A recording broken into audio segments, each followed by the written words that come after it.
Hello, मेरा नमस्कार। स्वागत करते हैं आप सभी का आपके अपने YouTube channel coding study point में। तो प्यारे दोस्तों, आज की क्लास में हम लोग पढ़ेंगे मैथमेटिक्स का चैप्टर नंबर 3 सरलीकरण के बारे में। सबसे पहले प्यारे दोस्तों, सरलीकरण के बेसिक कांसेप्ट व थ्योरी के साथ-साथ सारे फार्मूले के बारे में जानेंगे।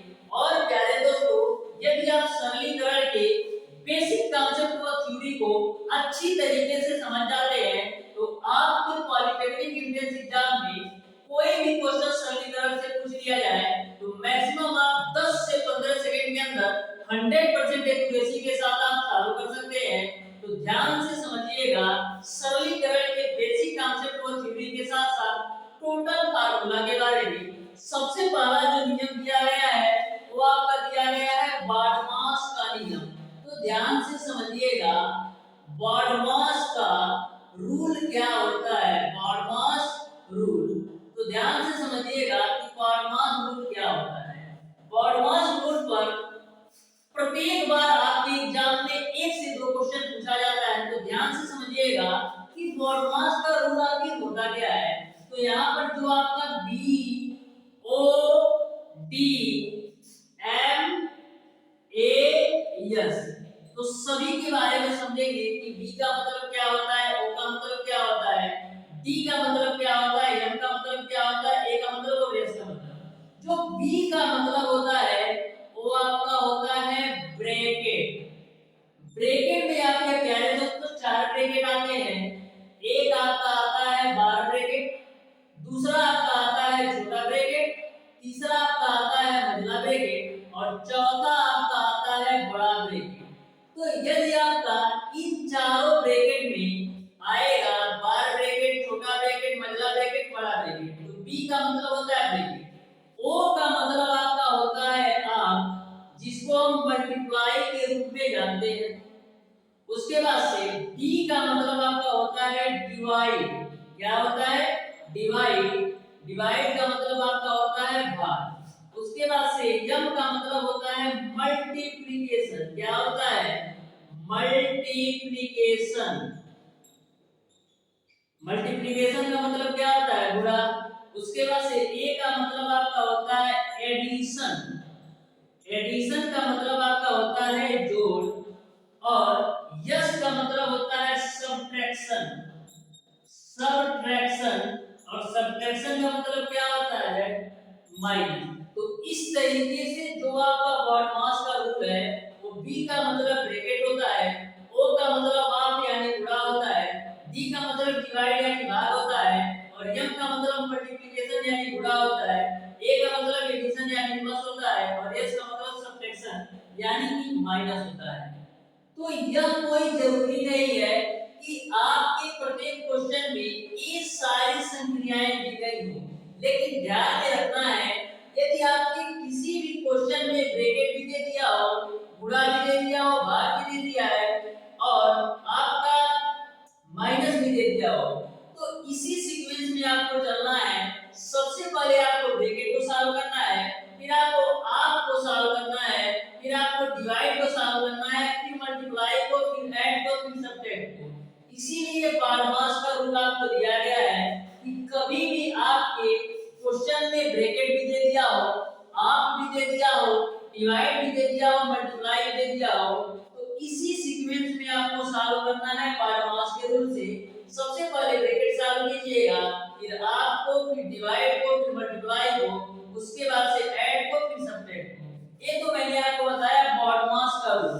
अब आपके इस चैप्टर में कुछ महत्वपूर्ण फार्मूला दिया गया है, उसके बारे में ध्यान से समझिएगा कौन-कौन से फार्मूला दिया गया है। तो लिख लीजिए इंपॉर्टेंट फार्मूला। Important formula. तो जितने भी फार्मूला मैं बताऊंगा बहुत ही इंपॉर्टेंट फार्मूला है। ये फार्मूला आपका चैप्टर नंबर 3 सरलीकरण के साथ साथ चैप्टर नंबर 7 बीजगणित सूत्रों पर आधारित जो आपका चैप्टर है उसमें भी काम आएगा। तो ध्यान से प्रत्येक फार्मूला के बारे में समझिएगा। आपको पता होगा कि a प्लस b का होल स्क्वायर क्या होता है? a प्लस b का होल स्क्वायर होता है a स्क्वायर प्लस का b स्क्वायर प्लस का 2 ए बी। हाँ गुरुजी, ये तो हमको भी पता है, लेकिन इस फार्मूला से भी एक फार्मूला बनकर आएगा। अभी जितना भी मैं बता रहा हूँ उसको नोट करते जाइए। दूसरा आपका a माइनस बी का फार्मूला क्या होता है? a माइनस बी का होल स्क्वायर बराबर होता है a स्क्वायर प्लस का b स्क्वायर माइनस का 2a। इन दोनों फार्मूला से आपके दो फार्मूले और बनते हैं, तो ध्यान से समझिएगा। इन दोनों फार्मूले से दो फार्मूला और कौन बनते हैं? तो देखिएगा, हम लिख सकते हैं a प्लस b का होल स्क्वायर को हम लिख सकते हैं a माइनस b का होल स्क्वायर प्लस का 4ab के रूप में।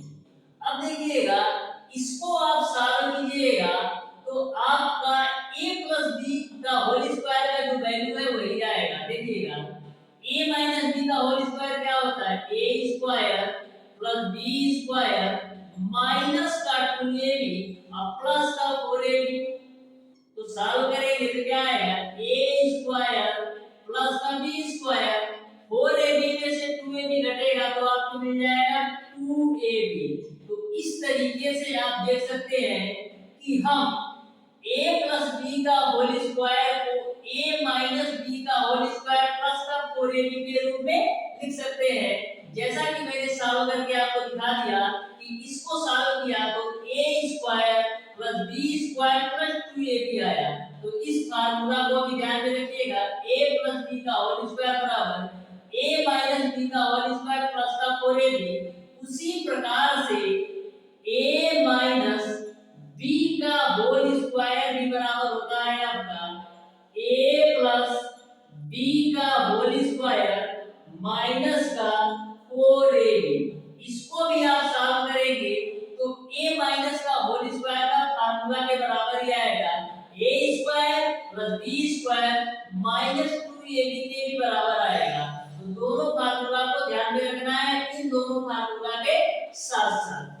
नेक्स्ट आपका नेक्स्ट फार्मूला होता है a स्क्वायर माइनस का b स्क्वायर बराबर आपका होता है एक ब्रैकेट में a प्लस b और एक ब्रैकेट में a माइनस b।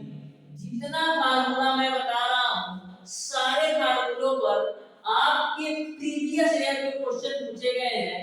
मैं प्रीवियस ईयर क्वेश्चन पेपर उठा के देखा, कई सारे बुक में देखा, तो जितने भी फार्मूले हैं सारे फार्मूले पर आपके एग्जाम में क्वेश्चन पूछे गए हैं। नेक्स्ट आपका फार्मूला आपको पता है कि a³ प्लस का b³ बराबर आपका क्या होता है? एक ब्रैकेट में आपका होता है a प्लस b और दूसरे ब्रैकेट में आपका होता है a स्क्वायर प्लस का b स्क्वायर माइनस का ab। ये आपका a³ प्लस b³ का फार्मूला है। इस फार्मूला से भी एक फार्मूला बनेगा, तो क्या बनेगा? देखिएगा, a³ प्लस का b³ और a³ प्लस का b³, ये जो वैल्यू है a square plus b square minus ab, इसको आप बट्टे के रूप में लाइए तो यहाँ पर आपका हो जाएगा a स्क्वायर प्लस का b स्क्वायर माइनस का ab। अब मैंने a वैल्यू बट्टे में लेकर आया तो इधर आपको क्या मिलेगा? केवल और केवल a प्लस b। इस फार्मूला पर बहुत क्वेश्चन आपके एग्जाम में पूछे जाते हैं, तो ध्यान में रखिएगा कैसे हुआ है। a वाली वैल्यू मैंने बट्टे में लेकर आया तो इधर आपका केवल a प्लस b आएगा। यानी कि आपका क्वेश्चन ऐसा होगा, आपको क्वेश्चन इस प्रकार से दिया रहेगा तो उसका आंसर किसके बराबर होगा? a प्लस b के बराबर। ये आपको ध्यान में रखना है। नेक्स्ट फार्मूला देखिए ध्यान से। नेक्स्ट फार्मूला का होता है, आपको पता है कि a³ माइनस का b³ का फार्मूला क्या होता है? एक ब्रैकेट में आपका होता है a माइनस b, एक ब्रैकेट में आपका होता है a स्क्वायर प्लस का b स्क्वायर प्लस का a। तो इस फार्मूला से यानी a³ माइनस b³ के फार्मूला से फार्मूला बनेगा, तो देखिएगा क्या बनेगा। करेंगे क्या? a³ माइनस b³ ऐसे ही रहेगा, जो a वाली वैल्यू है बट्टे के रूप में लाएंगे तो आपको मिलेगा a³ माइनस का b³ बटे का a स्क्वायर प्लस का b स्क्वायर प्लस का ab बराबर क्या मिलेगा? a minus b। तो इस फार्मूले को भी आपको ध्यान में रखना है। इस इस तरीके से जितने भी बेसिक फार्मूले होते हैं सरलीकरण के टोटल फार्मूला मैंने आपको बता दिया है। और प्यारे दोस्तों, दो फार्मूला में और आपको बताता हूं, ध्यान में रख लीजिएगा। एक आपका होता है a प्लस b का होल क्यूब का। a प्लस b का होल क्यूब का फार्मूला क्या होता है? a क्यूब प्लस का b क्यूब प्लस का 3ab और ब्रैकेट में आपका होता है a प्लस का b। दूसरा आपका फार्मूला होता है a माइनस b का होल क्यूब का फार्मूला a क्यूब माइनस का b क्यूब माइनस का 3ab और ब्रैकेट में आपका होता है a माइनस b। तो इन दोनों फार्मूलों को ध्यान में रखिएगा। ध्यान में ऐसे रख सकते हैं, यदि a प्लस b का होल क्यूब है तो सारा प्लस है, a माइनस b का होल क्यूब है तो सब में माइनस है। तो आपका a cube minus b cube minus 3ab bracket में a माइनस b, यानी a प्लस b के होल क्यूब और a माइनस b के होल क्यूब में बस अंतर यही है कि आपको याद तो वही करना है a cube plus b cube plus 3ab bracket में a प्लस b, लेकिन माइनस के लिए सारे जगह माइनस हो जाएंगे। तो इस तरीके से जो बेसिक फार्मूला आपका था सरलीकरण से टोटल फार्मूला मैंने आपको बता दिया है। फिर भी यदि आपका क्वेश्चन में कोई भी ऐसा चीज आता है जो आपको बेसिक कॉन्सेप्ट को थ्योरी में नहीं बताया होगा, लेकिन मैं तो वैसे तो पूरा कवर कर लिया है। मैंने प्रीवियस ईयर क्वेश्चन पेपर उठा के देखा और एक दो बुक में जो भी क्वेश्चन सरलीकरण से दिए थे टोटल अच्छी तरीके से देखा, तो जितना भी मैंने आपको फार्मूला बताया इससे बाहर कहीं भी क्वेश्चन नहीं दिया गया है। तो प्यारे दोस्तों, आज की क्लास को यहीं तक करते हैं। कल की क्लास में हम लोग सरलीकरण से जितने भी क्वेश्चन दिए गए हैं टोटल क्वेश्चन का सॉल्यूशन बिल्कुल शानदार तरीके से करने वाले हैं। तो प्यारे दोस्तों, आज की क्लास कैसी लगी? यदि वीडियो पसंद आया हो तो वीडियो को लाइक और चैनल को सब्सक्राइब जरूर कीजिएगा। मिलते हैं नेक्स्ट क्लास में, तब तक के लिए धन्यवाद।